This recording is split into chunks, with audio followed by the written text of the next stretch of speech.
예, 예, 이제부터, 예, 오늘은 계시록 10장 말씀을 이어서 말씀을 상고하도록 합니다. 오늘 우리 형제 자매님들, 증집회에 참여하신 형제 자매님들이나 유튜브를 통해서 말씀을 들어야 되는 모든 지체들, 모든 참여하시는 분들에게 지혜와 계시의 영이 충만하게 임재하셔서 나누고자 하는 말씀의 그 흐름 또는 비밀의 계시 이런 것들이 다 밝혀지는 축복이 다 임하기를 바랍니다. 지난 시간에 그 말밑 부분에 힘센 천사가 구름을 입고 내려온다고 기록이 되어 있는 말씀을 나누다가 그 서두 부분만 말씀을 나눴고, 오늘은 이제 그 힘센 천사가 구름을 입고 하늘에서 내려온다라고 하는 표현에 대해서 이제 증거를 시작할 겁니다. 성경에는 본문과 같이 구름을 입고 하늘에서 내려오시는, 즉 임하시는, 강림하시는 그런 말씀도 나오고, 구름을 타고 오시는, 이제 그것도 강림인데 나타내심이죠. 그런 방면의 주님의 재림에 대해서 말씀을 하고 있어요. 주님의 재림이라고 하는 것은 두 방면으로 기록이 되고 있는데, 보족같이 또는 비밀스럽게 제자들에게 오셔서 하나님의 마음속에 감추어 두신 비밀의 경륜을 밝혀서 깨닫게 해주심으로 증인들을 다시 내보내서 대언자로 쓰시기 위하여 위임하시러 오시는 그 방면은 구름을 입고 내려오시는 것으로 이렇게 형상화시켜서 상징화시킨 표현들인 것이죠. 창공 하늘에 물질적인 구름 입고 어떻게 주님이 오시겠어요? 이제 이런 용어들은 이해력이 필요한 거예요. 구름 속에서 말씀하시는 하나님에 대해서 지난 시간 말밑 부분에 잠깐 언급을 했었는데, 구약시대에는 대사제가 1년 1차의 속죄일날 지성소에 계신 여호와의 궤, 그 뚜껑은 이제 속죄소라고 그러고 또 은혜의 보좌라고도 그러고 영광의 보좌라고도 표현을 하는데, 그 궤의 뚜껑 양쪽에 두 그릇들이 있고, 여호와 하나님은 대사제에게 그 두 그릇들 사이에서 말씀을 주셨어요. 다행히 이제 제사가 연락됐다라는 증거는 대제사장인 그 아론, 또 아론의 직계손들에게 맡긴 하나님의 백성들의 지난 1년 동안 저지른 모든 죄와 흠결과 허물과 모든 약점들, 이런 것들을 내가 다 사면해주고 없는 걸로 하겠다, 간과해주겠다, 이제 이 말씀을 주시는 거죠. 실제로는 그러면 그 말씀을 그룹 사이에서 말씀하시는 여호와의 음성, 이렇게 말을 해요. 그 말씀을 그럼 어떻게 듣는가? 대제사장의 복장 얘기 엊그제 우리 말씀 나눴는데, 흉패 주머니에 우림과 둠밈이라고 하는, 우림이라는 말은 빛이라는 뜻이에요. 갈 때 우루 할 때 그 우루 이제 그런 용어와 같은 말인데 빛이라는 말이에요. 둠밈이라는 것을 완전케 한다, 그런 말이에요. 그래서 하나님의 음성을 들을 때 우림과 둠밈의 법으로 이해력을 대사제에게 주는 것이죠. 하나님이 사람의 말로 말하는 것이 아니니까. 영감을 주시면 우림과 둠밈의 법으로 판단을 받아가지고, 우림과 둠밈은 재판의 법도 되기는 해요. 뭐 전쟁에 나갈 때 대사제의 옷을 가지고 오라 해가지고 물어보라고 그러죠. 대사제에게 올라갈까 말까, 전쟁을 어떻게 할까, 이런 것들을. 그러면 대사제는 그 우림과 둔밈의 법으로 판단을 받아가지고 왕에게 이번 전쟁은 이렇게 작전 수행을 해야 되고, 이번 전쟁을 하시면 안 되고, 어떤 주셨으니까 올라가시고, 이런 것들을 얘기를 해주는 거죠. 그런 것을 염두에 잘 두셔요. 이제 이런 것은 인자 예수가 하나님의 말씀을 가지고 오셔서 말씀 전파를 할 때 주님이 친히 하신 말씀이, 내가 너에게 이르는 말은 내 말이 아니고 내 속에서 아버지께서 함께 계셔서 그분의 일을 지금 말씀하시는 것이다, 이렇게 확정적으로 표현을 했어요. 이런 용어를, 성경의 언어를 잘 이해를 하고 계셔야 되겠어요. 그러니까 구름 속에서 말씀하시는 하나님은 구약시대에는 두 그룹 사이에서 말씀하셔요. 아무나 들어가서 그 말씀을 들을 수 있는 게 아니에요. 1년 1차의 대사제만 혼자 들어가서 그 말씀을 들어요. 말씀을 듣는데 사람의 말로 이러는 것이 아니고 그 신의 말을, 그 신의 음성으로 들려주니까, 그것은 인간인 대사제는 판단을, 분별을 해야 되잖아요. 그걸 무엇이 분별을 해주는가? 우림과 둔밈의 법이라고 하는 것으로 판단을 받아가지고 나온다, 이제 그런 말이에요. 자, 이것은 신약에 와서는 구름 속에서 말씀을 해주셨다 그랬어요. 그것은 12 제자에게 전체적으로 말씀한 것도 아니고 이스라엘 모든 백성에게 말씀하신 것이 아니에요. 먼저는 요한에게 가서 침례를 받고 물에서 올라오실 때 구름 속에서 인자 예수에게 말씀하셨어요. 또 세례 요한에게는 그 말씀이 들렸어요. 그 다음에 구름 속에서 베드로와 야고보와 요한을 데리고 크고 높은 산 위에 데려가셨을 때 구름 속에서 말씀이 들렸어요. 자, 이것은 구약시대에 하나님의 말씀을 백성들에게 선포하고 대언해 줘야 되는 사제에게, 대사제에게 그룹 사이에서 들려주신 말씀이 신약에 와서는 구름 사이에서, 구름 속에서 대언을 해야 되는 사명을 맡은 종들에게 들려주는 것으로 이렇게 확대 해석이 되어지고 나타난다는 거예요. 그 다음에 주님이 또 구름을 타고 오신다라는 말씀도 하셨어요. 지금은 구름을 입고 내려오시는 얘기가 계시록 10장에 나왔지만 구름을 타고 오시는 얘기도 나와요. 그건 이제 계시록에서는 1장 7절에도 나오고 14장 14절 이하에 보면 구름 위에 앉아 계신 인자 같은 이께서 예리한 낫을 땅에 휘둘러서 이제 곡식들을 거두는 말씀이 나와요. 자, 그 인자 같은 이라는 것은 단수 형태로 우리 번역에 되어 있지만 원어는 그 복수이다라는 건 지난번에 말씀드렸어요. 그러니까 추수꾼들이죠. 그래서 다른 천사가 그 이한 검을 땅에 휘둘러서 땅의 곡식을 거두어라 라고 명령하신 천사가 있어요. 그 천사가 지금 계시록 10장에서는 힘센 천사단 말이야. 자, 그러니까 이 어떤 수시고 관사가 붙어있는 천사장과 많은 천사들 얘기, 복수로 되어 있는 천사들 얘기, 단수로 되어 있는 천사, 이런 그 기록을 엄격하게 이걸 구분할 줄 아셔야 되겠어요.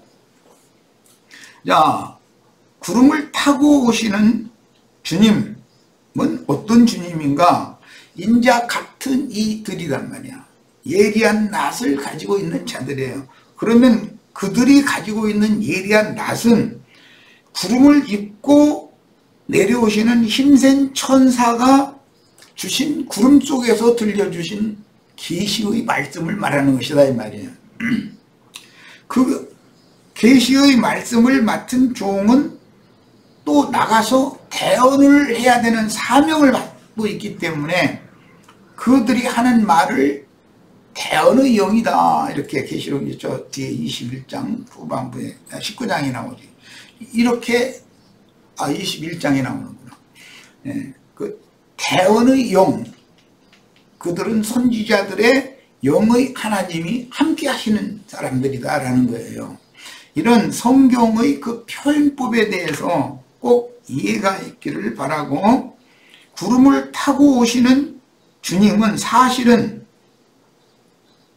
구름을 입고 오신 주님께서 대언자들에게, 증인들에게 계시해 주신 말씀을, 그 말씀은 펼쳐진 말씀이기 때문에 말씀을 세상에 다시 나가서 공포, 선포하는 상태를 이뤄서 구름을 타고 오신다, 이렇게 표현을 해요. 하나님은 말씀이시기 때문에 하나님이 인간 세상을 찾아오신다는 것은 말씀이 사람들에게 임하는 걸 말하는데, 말씀이 임하시는 데는 과정이 있다 이거예요. 먼저는 구름 속에서 들려주시는 말씀을 증인들에게만 비밀스럽게 도적같이 임해서 계시를 해주시는 거예요.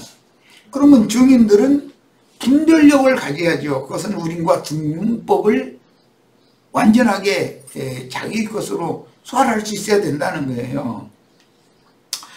이제 그것도 잘못 분별했을 가능이 많잖아요. 사람이니까.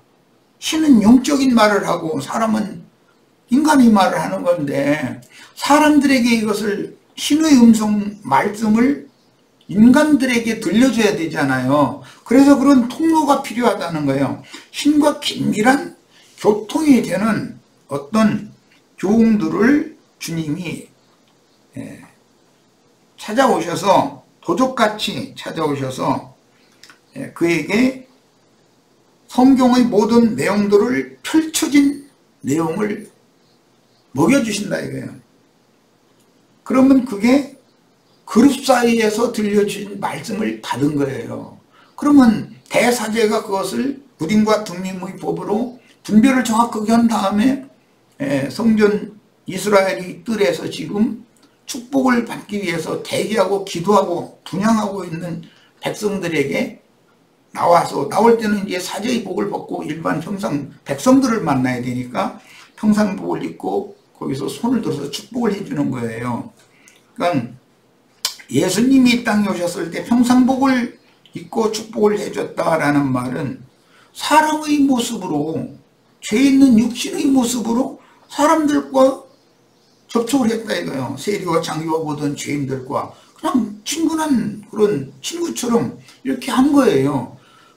그것은 그런 모든 죄인들을 사면 용서해 주시는 말씀을 선포하느라고 그런 거단 말이야. 이제 이런 것을 잘 이해를 꼭 하셔야 되겠어요. 그래서 성경의 그 인간 세상에 선포되어지고, 인간 세상에 하나님의 말씀이, 하나님의 그 마음에 감춘 비밀의 경륜, 이런 것들이 다 펼쳐지는 그런 것은 반드시 어떤 통로를 거쳐야 되고 과정을 거쳐야 되는 거다라는 말이에요. 오늘 우리 형제 자매님들이 지금 중집회에 이렇게 참여하셔서 이런 말씀을 듣는 것도 이것이 성경을 이루는 하나님이 정하심이 이루어지고 있는 것이라는 것을 꼭 인식하시기를 바라요. 그래서 구름을 입고 오시는 주님은 반모성의 요한에게 열려져 있는 작은 책을 받아 먹으라고, 그 말씀을 주려고 오신 거예요. 그런데 구약시대에는 대사제가 하나님 앞으로 들어가고 올라갔고, 신약시대에는 주님이 그 종 선지자들에게 내려오셔서 말씀을 들려주시는 거예요. 그 차이는 있어요. 구약시대에는 사람이 하나님을 찾아가는 그 율법제도의 그 시대니까. 그런데 그런 방식으로는 하나님 앞에 하나님의 영광에 이를 육체가 없다라는 것이 이제 확정이 됐기 때문에, 그러면 하나님은 또 다른 법을 제시해야 되잖아요. 이게 믿음의 법이라는 것이고 생명의 성령의 법이라는 건데, 이것은 주님이 죄인들을 친히 찾아오셔서 하나님의 마음에 감추인 비밀의 계시를 받은 그 주님이 하나님의 말씀을 대언하는 거예요. 그렇게 시작이 된 거예요. 그리고 그분이 살려주는 영이 되신 후에 제자들에게 유대인들이 두려워서 떨고 서 있는 그 예루살렘의 마리아 자매님의 다락방에 모인 제자들에게로 오셔서 다시 생명의 호흡을 내쉬시면서 성령을 받으라 그러셨는데, 이 말씀이 이제는 제자들에게 응하는 얘기다. 구약시대의 제사법이. 그래서 구약시대의 제사법은 완전한 법이 아니었기 때문에 예수 그리스도께서 구속을 이룬 다음에 그 영으로 제자들에게만 도적같이 오셨을 때, 그때 완전한 법이 성취가 되는 거다. 믿음의 법으로. 성령을 받으라 할 때 그 받는다, 받아들이는 것은 믿음으로나 받는 거잖아요. 그래서 믿음의 법칙이라는 것이 새로 이게 적용이 된 거예요. 사람의 어떤 하나님을 찾아나가는 선한 어떤 행위나 의로운 행위나 이런 법칙을 행하던 것은 율법 행위였잖아요. 그러나 신약에서는 믿음의 법칙, 그것은 은혜의 법칙이기 때문에 하나님이 죄인들의 세상을 찾아오시는 거예요. 그런데 과정이 있다. 이게 제자들에게 먼저 찾아오셔요. 그런 경우는 구름을 입고 내려오신다, 이렇게 표현을 했단 말이에요. 그 다음에 그 제자들이 다시 세상에 나가서 이미 자신들에게 보여주셨던 임하신 그리스도의 성령의 말하게 하심을 따라서 다시 대언을 하면 이제 구름을 타고 오시는 주님의 역사가 일어나는 거다, 이런 말이에요. 그러니까 구름을 입고 내려오시는 것과 구름을 타고 내려오시는 것에 대해서 오늘 충분한 그런 이해력을 가지고 앞으로 나가는 계시록 말씀을 이제 읽으셔야 됩니다. 자, 그래서 힘센 천사를 옹이한 구름은 믿음의 증인들인 사람 천사들인데, 주님의 말씀에 의하면 구름 같은 허다한 믿음의 증인들이 우리에게 있다, 이렇게 돼 있어요. 히브리서에 보면. 그리고 계시록에서도 그 구름을 입고 오신 분, 그분이 이제 히브리서에도 그랬죠. 계시록 가기 전에 히브리서에도 우리와 함께 계시다. 오늘 우리들에게도 지금 앞서가신 구름 같은 증인들과 함께 우리들의 모임인 현상세계의 교회에 오셔서 네 겹의 성막 덮개로 상징되어진 덮개 노릇을 해주신단 말이에요. 그러니까 교회는 하나님 앞에 철두철미하게 보호를 받는다, 이 말이에요. 이런 거에 대해서 이해가 있기를 바라요. 그러면 주님께서 오셔서 교회를 어떻게 보호를 할 거냐? 그분은 생명의 성령으로 각자들의 심령 속으로 임하셔서 생명이 되어주셨고, 그 다음에 그 생명을 얻은 사람들을 모아서 그리스도의 몸된 교회로 세우게 하셔요. 그러면 교회 중에 또 함께 계신단 말이에요. 그러니까 개인적인 하나님과의 관계가 있고 단체로 하나님과의 관계를 맺는 이 두 과정을 잘 이해를 하셔야 돼요. 개인 구원만 자꾸 강조하다 보면 흔히 말하는 속생명 파라 해가지고 뇌골수로 이게 좌로 혹은 우로 이게 치우쳐버리게 되는 것이죠. 그러나 하나님과의 관계는 기본적으로 이게 정립이 잘 돼야 돼요. 그러나 서로 연락하고 상합하고 우리와 함께 계신 주님의 역사를 통해서 하나님의 뜻이 완성되는 것이지, 나 한 사람의 구원만 받았다 해서 주님의 뜻이 완성되는 것이 아니다라는 것에 대해서 아주 분명해 주셔야 됩니다. 이 말이 이해가 안 되면 신앙생활에서 계속 혼동하는 거예요. 앞으로는 혼동함이 없이 계시를 따라서 하나님의 계시가 이루어지고 우리를 통해서, 나를 통해서뿐 아니라 우리를 통해서 하나님의 영원하시고 선하시고 기쁘신 뜻이 성취되는 그런 하나님의 영광에 다 참여할 수 있는 축복이 오늘 우리 형제 자매님들의 심령과 마음에 아주 충만하게 여기서 내려온다고 그랬는데 임하셔서 임재하시기를 바랍니다. 이 말을 지금 한 20분 동안 한 이 말을 기본적으로 잘 이해하셔야 돼요. 이건 복음에서는 굉장히 중요한 핵심 주제를 지금 말씀드린 거예요. 자, 그래서 힘센 천사를 옹이한 그 구름이라는 것은 온전케 된 의인의 영들이고, 구름은 앞서간 구름도 있지만 이제 창세기 9장을 읽을 거예요. 뒤따르는 구름이 있어요. 그 구름은 현상 세계에서는 구름을 타고 오시는 주님을 표현하는 대언자들을 통해서 주님이 말씀하신다 이거예요. 예수 안에서 하나님이 말씀하셨죠. 사도들 안에서 그 그리스도가 말씀하셨어요. 자, 반모섬에 있는 요한에게 지금 힘센 천사가 펼쳐진 책을 주어서 먹게 하러 오셨어요. 그 얘기를 지금 계시록 10장에 하고 있어요. 그런데 요한 형제 혼자 그 말씀을 먹고 모든 것이 다 이루어지는 게 아니다 이거예요.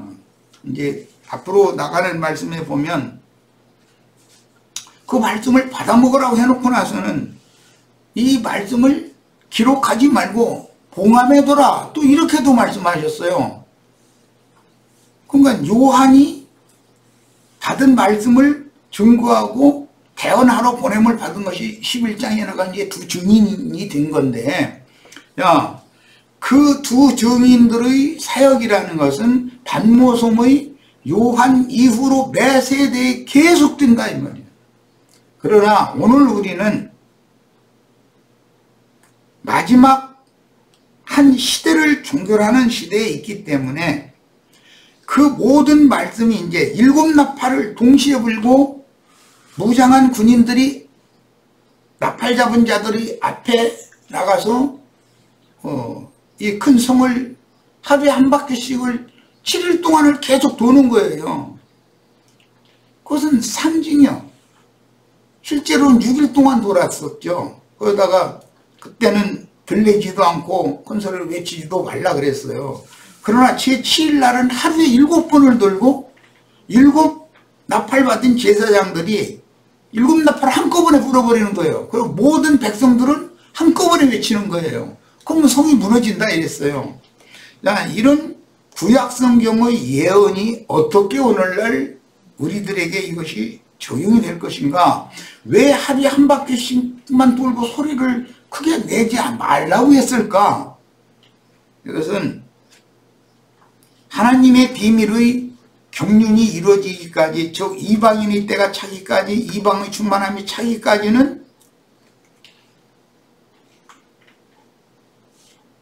가나안 족속들의 죄악이 정수리에 완전히 차고 구원 얻을 자의 승만한 수가 완전히 채워지기까지는 비밀의 경륜으로 이렇게 해서 뭐 하루에 한 바퀴씩이라고 그랬지만 그게 이제 하나님이 정한 기한이 찰 때까지 이렇게 뱅뱅 돌기만 하는 거예요. 큰 소리를 내지 못하게 하고. 그러나 마지막 증거의 때는 7 나팔을 한꺼번에 불고 모든 백성이 함께 외치는 거예요. 지금 우리는 7 나팔을 한꺼번에 불어야 되는 그런 경점에 와 있다. 모든 백성이 함께 외쳐야 되는 그런 마지막 지점에 와 있다. 이런 것에 대해서 꼭 이해가 있기를 바라요. 그 긴 기간 동안을 왜 그렇게 했는가? 소리를 내지 말라고 그러고 그 나팔 잡은 제사장들이 빙빙 돌아만 다녀. 왜 그렇게 했겠는가를 생각을 해봐야 돼요. 이것은 하나님의 마음에 감춘 비밀의 경륜 때문에 그래요. 이방인의 충만한 수가 차기까지는 순교자의 수가 계속 채워져 가는 거예요. 그 수가 차야만 마지막 나팔을 부는, 즉 성경이 말하는 70일의 중의 마지막 한 일회가 시작이 되는 거다 이 말이에요. 이런 문제에 있어서 하나님의 마음에 감춰두셨던 비밀의 계시가 이렇게 펼쳐지고 열리면 이것이 곧 그때다 이거예요. 이런 말씀을 증거하는 종들을 보낸다. 그 말은 이건 때가 그런 때다 이 말이에요. 우연찮게 뭐 최근에 내 군대 생활을 할 때는 그 월남전이 한창 했다가 이제 제대할 무렵에는 월남에 패망했죠. 그런데 이제 월맹이게 저거였죠. 그 자본주의 준비가 안 된 사람들이 자본주의 사상에 물들다 보니까 나태해졌다. 쿠엔반티우 뭐 이름도 잊어먹지 않는데 그런 사람들이 월남 대통령을 했어요. 미국이 물자를 아무리 갖다 퍼줘도 아침에 갔다 비행기에서 내려놔두면 저녁이면 배트공손으로 다 넘어가 버린다는 거예요. 미국이 무슨 재주로 전쟁 수행을 하겠어요. 자본주의라는 것은 이렇게 사람을 느슨하게 하고 나태해지게 하고 부패하고 타락하게 하는 요인이 된다는 거예요. 그런데 그때 공산주의 사람들은 정신이 똘똘 뭉쳐 있었거든. 아주 투철하거든. 못 당하는 거예요. 그러니까 무기가 많고 군대 숫자가 많다 해가지고 이기는 건 아니다 이거예요. 그 영이 어떤 영을 가지고 있고 어떠한 정신으로 전쟁이 임하느냐에 따라서 승패가 결정나는 거예요. 그래서 이스라엘의 전쟁사를 보면 너는 영을 강하게 하고 마음을 담대하게 해라 이런 말이 아주 기본적으로 나와요. 전쟁 수칙 중에 첫 번째 내리는 명령이 특별 명령이거든요. 그런데 뭐 최근 얼마 전에 뭐 아프가니스탄이라는 그 서남 아시아라고 할 수도 없고 이제 중근동에 이제 속한 그 이제 그런 나라가 미국의 지원을 받던 정권이 무너져 버리고 IS 그 사람들이 정권을 지금 빼앗아 버렸잖아요. 이런 것이 왜 그런가? 이것은 하나의 경고다 이 말이에요. 우리나라는 이미 6.25라는 동족의 전쟁이잖아요. 아프간도 지금 동족의 전쟁이잖아요. 월맹과 월남이라는 것도 동족의 전쟁이었잖아요. 그게 그렇게 무서운 거예요. 그런 전쟁 때문에 우리는 얼마나 어마어마한 피해를 입었어요. 난 그때 전쟁고아가 돼가지고 말도 못하는 뭐 말로 다 표현할 수 없는 나의 어린 시절 그 지난 과거를 말하고 싶지도 않아요. 생각하고 싶지도 않고. 그런데도 안 죽고 살아남은 것은 난 기적이다라고만 생각하고 있을 뿐이에요. 그럼 어떻게 안 죽고 살아남아가지고 오늘날 이런 말씀 전하는 사람이 됐다는 게 나 좀 내가 생각해봐도 아무리 생각해봐도 이거보다 더 큰 기적은 없어요.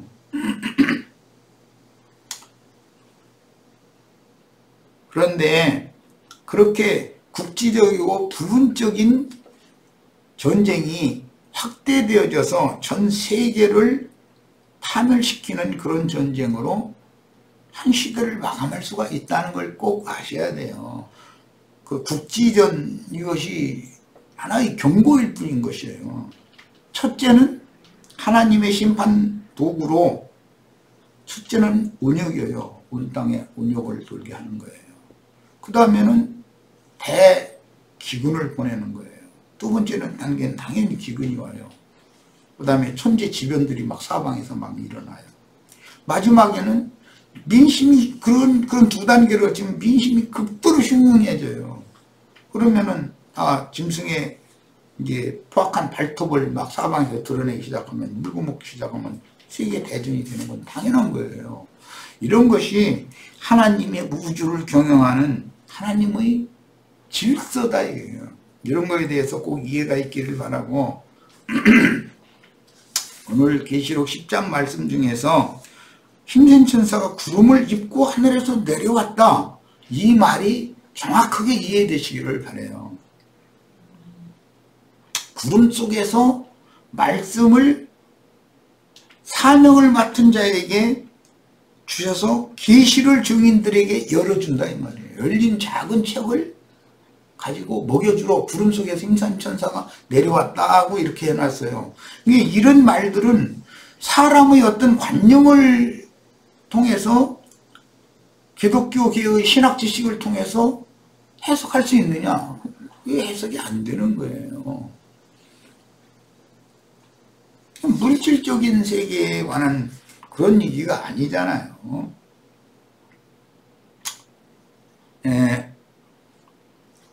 그 다음에는 힘센 천사의 머리 위에는 무지개가 있다고 그랬는데, 이 문제를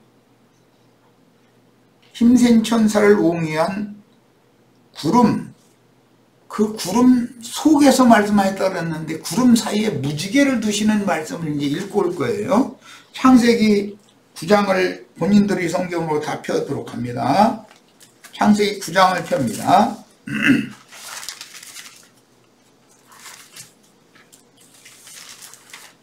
율법 시대에는 그룹 사이에서 말씀하셨고, 은혜의 시대에는 구름 속에서 말씀하셔요. 그런데 구름 속에서 말씀하시는 그 말씀이라는 것이 노아의 때 이미 계시로 주셨던 하나님의 약속, 언약 말씀이 풀어져서 사람들에게 깨닫도록 열린 말씀으로 주어지는 거예요. 하나님의 언약을 이루는 것이 성경의 구속사이기 때문에 그래요. 창세기 9장 8절부터 17절을 보겠습니다. 하나님이 노아와 그와 함께한 아들들에게 말씀하여 이르시되, 노아와 그 아들들은 구름 사이에서 말씀하시는, 그룹 사이에서 말씀하시는 하나님의 음성을 듣고 분별을 하는 우림과 둠밈을 맡은 자들이에요. 이건 대사제와 제사장들을 상징하는 거니까. 노아는 그때 당시 대사제잖아요. 그 아들들은 사제들이고 세 아들인데 이제 뭐 증인들이죠. 상징이죠. 아들도 왜 뭐 한 10명 줬다고 하지 않고 세 아들만 주셨는지 이제 뭐 이런 것도 많이 생각을 해보셔야 되고, 노아의 아내 또 세 아들들의 아내 이야기, 이게 뭘 말하고자 하는 건지 또 생각을 해보셔야 돼요. 주님은 그분 앞에 은혜를 입은 한 사람 대제사장이, 노아는 당대에 하나님의 은혜를 입은 한 사람이었었잖아요. 그래서 노아를 통해서 새 시대를 열어가는 얘기를 지금 하는 거예요. 자, 하나님이 노아와 그와 함께한 아들들에게 말씀하여 이르시되, 내가 내 언약을 너희와 너희 자손과 너희와 함께한 모든 생물, 곧 너희와 함께한 새와 가축과 땅의 모든 생물에게 세우리니, 방주에서 나온 모든 것, 곧 땅의 모든 짐승에게니라. 내가 너희와 언약을 세우리니 다시는 모든 생물을 홍수로 멸하지 아니할 것이라. 땅을 멸할 홍수가 다시 있지 아니하리라. 이 땅을 멸할 홍수가 다시 있지 아니하리라 라는 말씀은, 뱀이 토해낸 물이 강같이 범람해서 여자의 남은 자손들을 떠내려가게 하는 것과 관계가 있어요. 그러나 누구는 떠내려가지 않고 지킴을 받는다, 이런 말이에요. 홍수 자체가 없다는 것이 아니라, 지금 주님이 말씀하실 때 노아의 때와 같다, 인자가 다시 올 때는 롯의 때와도 같다, 이렇게 두 단계를 말씀하셨어요. 그러니까 홍수가 없다는 것은 아니죠. 홍수가 있지만 주 안에 있는 자들은 지키심을 받는다라는 말이에요. 그게 약속이에요. 언약이에요. 자, 하나님이 여기 땅을 멸할 때라고 그랬지만 모든 생물을 홍수로 멸하지는 않겠다라는, 여기 모든이라는 건 굉장히 중요해요. 다 죽는 가운데서도 어떤 소수는 살아남는다 이 말이에요. 지금 하나님이 이르시되 내가 나와 너희와 및 너희와 함께하는 모든 생물 사이에, 계속 모든 생물 얘기가 나오는데, 이 언약 안에 들어오지 않은 모든 남은 생명체들은 다 심판받아 죽어버려요. 그런데 이 언약 말씀이, 즉 무지개의 언약이 들리고 보인 사람들, 이 사람들은 살아남는 얘기를 하는 거예요. 구름을 입고 힘센 천사가 내려와서 반모섬의 요한에게 주신 작은 책의 말씀이 역사상에 집행될 때 많은 사람들이 다 죽임당할 거예요. 쓸어버릴 거예요. 그러나 소수는 살아남는다는 얘기를 하는 거예요. 이렇게 중요해요. 구속사라는 건 이렇게 중요한 거예요. 심판 중에도 은혜의 하나님은 누군가를 또 살려놔둔다. 그래서 그들을 통해서 새 시대를 다시 펼치시는 그 얘기를 지금 하고자 하는 거예요. 모든 생물 사이에 대대로 영원히 세우는 언약의 증거는 이것이다.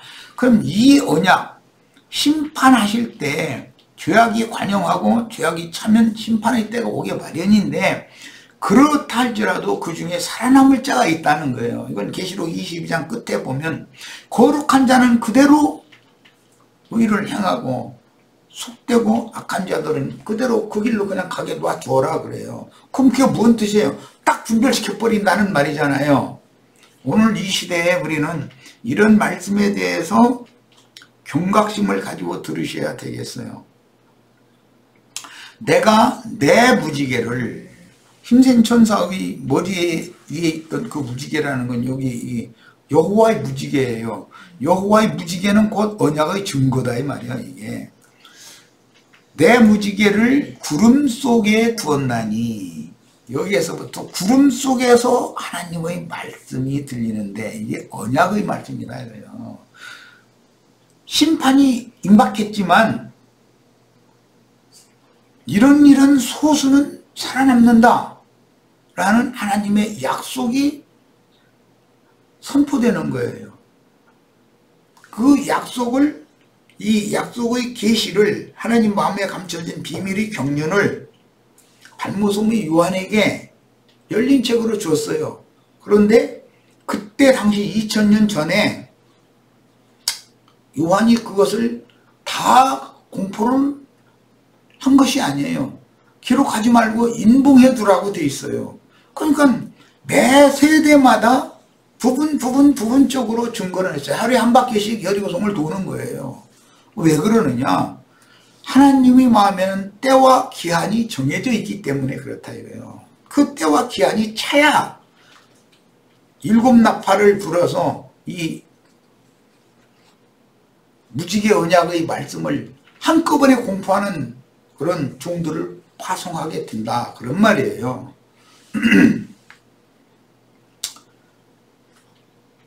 내가 구름으로 땅을 덮을 때 무지개가 구름 속에 나타나면 내가 나와 너희와 및 육체를 가진 모든 생물 사이의 내 언약을 기억하리니, 지금 주님의 이 무지개 언약을 기억하실 때가 됐어요. 뭐 험포 놓는다고 생각하시지 마세요. 다시는 물이 모든 육체를 멸하는 홍수가 되지 아니할지라. 이 물은 많은 물이 앉은 큰 음료, 열국과 방언과 민족과 임금들이다 그랬으니까 잘 생각해 보세요. 이런 말씀을 가지고 정도서나 자문서나 이런 데 보면 하나님의 종들을 보내면서 많은 무리에다가 떡을 던져라, 후일날 그걸 이제 열매를 거두는 때가 올 거다, 뭐 이런 말씀이 나와요. 무슨 사람이 무슨 태평양 바다에다가 시루떡 갖다가 뭐 이렇게 던집니까? 지금 그 얘기했어요?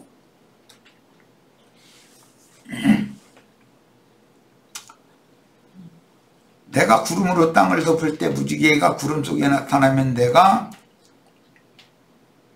나와 너희와 및 육체를 가진 모든 생물 사이에 내 언약을 기억하리니 다시는 물이 모든 육체를 멸하는 홍수가 되지 않는다. 여기 모든 육체가 멸망받는 홍수가 되지 않게 하려면 말씀 증거에 대해서 소홀히 여기고 교만한 영으로 세상의 신들, 세상 재물이나 뭐 세상의 정권이나 교권이나 뭐 이런 것에만 혈안이 되어져 가지고 날마다 인생을 쫓아다니다 인생을 종치는 그런 사람들은 당연히 지금 홍수의 물이 막 도도히 흘러가잖아요. 기독교 방송이 무슨 텔레비전이 하여튼 거기다 인터넷이 발달해 가지고 지금은 홍수의 시대예요. 말의 홍수 시대잖아요. 얼마나 좋은 말들 많이 해요. 그런데 다 거기에 흘러 떠내려간다라는 말은 뭔 뜻이에요? 그런 말에 현혹당해가지고 그의 마음의 생각과 정신이 같이 휩쓸려 간다 이거예요. 그래서 나는 요새 우리나라에는 정치 지도자를 지금 다시 뽑는 그런 법대로 하는 거니까 이게 그런 시즌이 와가지고 많은 사람들이 뭐 서로가 지가 제일 잘났고 대통령 하겠다고 하는데 다 보면 나는 그 사람들이 하는 말을 누구의 말이든지 간에 나는 다 자기의 계획은 그럴지 모르지만 지 맘대로 되는 것이 아니라는 것은 저렇게 모르는 인간들. 그런데 누구의 말에 막 현혹당해가지고 뭐 무게 하고 쫓아다니고 그런 사람들 보면 그게 안 믿는 사람들이 뭐 불신세계니까 뭐 그런가 보다 하고 넘어가고 말겠어요. 그런데 아니 믿는다는 사람들이 그 짓을 해가지고 휩쓸려가지고 그러고 다니고 하는 거 보면 난 기가 막혀. 결국은 그들이 다 가라지들이고 짐승의 영을 짐승의 마음을 동일하게 받은 자들이라는 거잖아요. 한 영과 한 마음이 그들과 대승인간 그 짓들을 하는 거잖아요. 홍수에서 방주 안에서 분별되어져 가지고 구원받는다는 게 무슨 뜻이겠어요. 그 영과 정신이 세상의 영과 세상의 휩쓸려 흘러가는 그런 유행이나 조류나 이런 것에 휩쓸리지 않아야 된다는 말이잖아요. 그것이 구원이에요. 그것이 거룩하게 되는 거예요. 거룩 차였었지만 걸음 천천히 걷고 성경제 갔습니다 이렇게 하면 막 점장 떨고 그런 것이 거룩한 것이 아니에요. 그게 무슨 거룩한 거예요. 위선행위지. 진짜로 거룩한 사람은 세상과 세상에 있는 것들과 완전히 분별되는 거예요. 거룩이란 말은 분별된다, 성별된다 이 말이에요.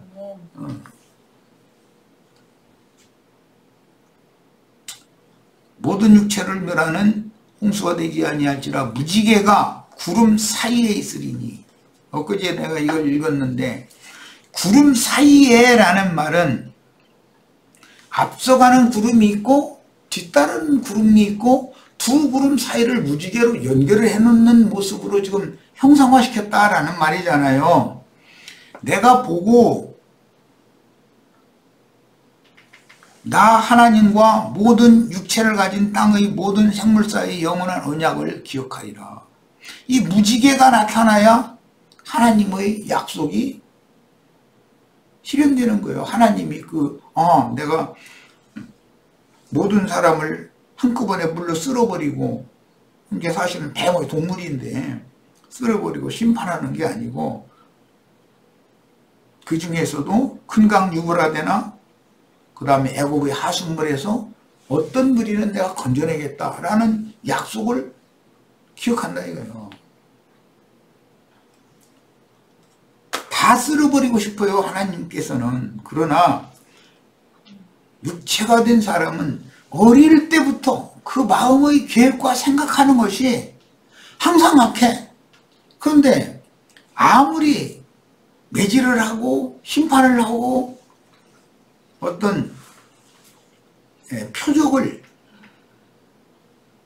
보여서 심판하는 걸 통해서 경고를 보내도 사람들이 돌이키지를 않아. 인간들이라는 건 얼마나 강팍하고 완악해졌는지. 그러니까 하나님이 아이고 내가 너희들한테 졌다. 그래서 쓸어버리는데 그 중에 한 사람 노아에게 은혜가 있었던 것처럼 은혜를 입은 소수는 살려놔둔다. 지금 이 말을 하시는 거예요. 그걸 집행할 때가 바로 오늘 우리는 터가 지금 집행할 때에 임박해 있다. 이 중에 있는 거다. 이런 말이에요. 자, 이런 성경의 그 계시들을 마음속에 잘 담아주시기를 바라요.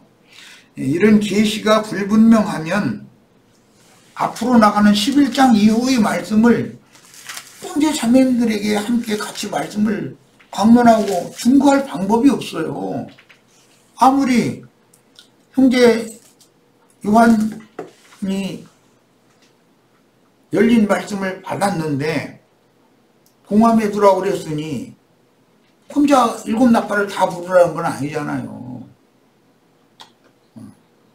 들리지도 않도록 소리를 내지도 말도록 하루에 한 바퀴씩만 돌게 만들었어요. 그런데 하나님의 언약이 이루어질 그 때가, 그 기한이 정해져 있기 때문에 그때가 되면, 즉 마지막 한 일회가 시작될 때가 되면 7나팔 잡는 자들을, 즉 마지막 나팔 부는 자들을 파송할 수밖에 없는 거예요. 그들이 증거하는 말씀과 같이 하나님은 당신의 말씀을 맡은 종들이 선포한 말씀들이, 증거한 말씀들이 거짓말이 아니라는 걸 입증해야 돼요. 역사에 그걸 집행하시는 거예요. 저 시간 여기까지 해서 마치겠습니다.